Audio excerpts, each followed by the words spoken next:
The Berenstain Bears, We Love the Library by Mike Berenstain.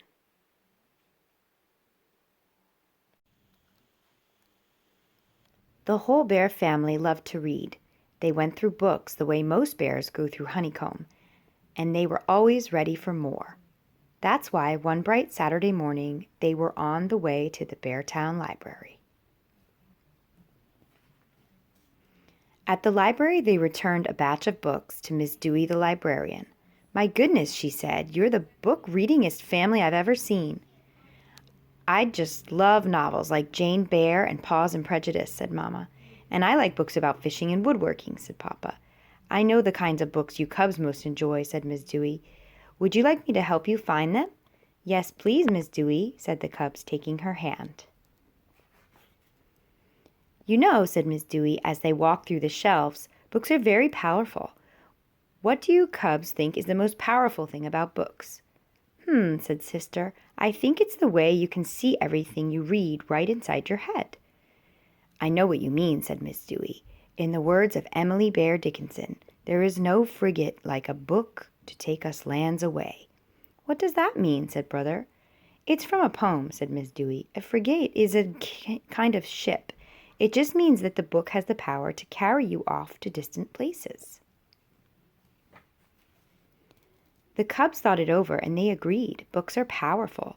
"Here's our first stop," said Miss Dewey. "Animal Stories for Honey." There were shelves full of picture books about all kinds of animals.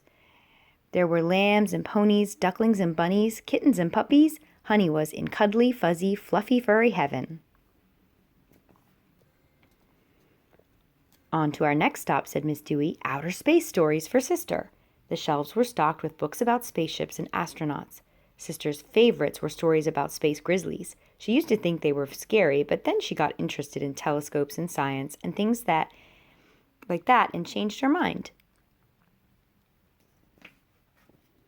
"Next stop," said Miss Dewey, "The World of Long Ago."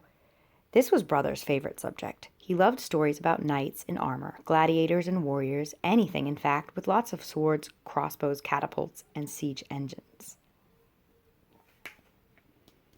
The family gathered with their exciting new books to check them out. "Thank you for your help, Miss Dewey," said the cubs. "We'll be back for more books soon," said Mama. "Well," sighed Miss Dewey, shaking her head sadly, "you may need to come back very soon." "Why?" asked Papa. "What's the matter?" "Haven't you heard?" asked Miss Dewey. "The Beartown Council is talking about closing the library to save money." "Oh, no," cried the cubs. "Where will we go for our books?" "You're right, cubs," said Mama. "This is terrible. Something must be done." "We can help," said the cubs. "We don't want the library to close."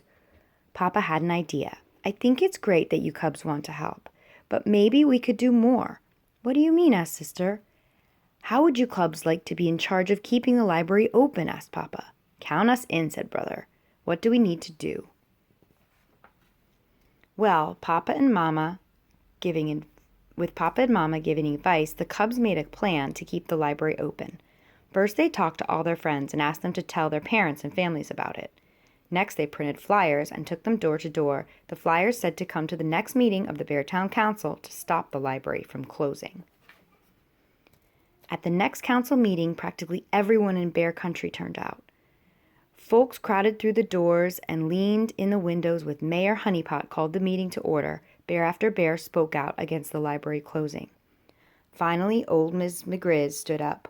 "When I was just a young girl," she said, "I took the book Ballet Bear Shoes out of the library and fell in love with it. That's why I became a ballerina myself. Without the library, that never would have happened." "Was Miss McGriz really a ballerina?" whispered the cubs to Mama and Papa. "Of course," said Papa, smiling. "Everyone knows that. When she was young, she was the great ballerina Grizolfa. She danced with the Berenstain Ballet."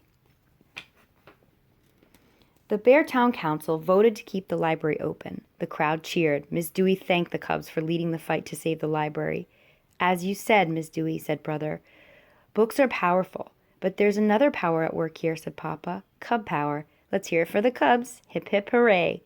"Hooray," cheered the crowd as Brother, Sister, and Honey took a bow and blushed right through their fur.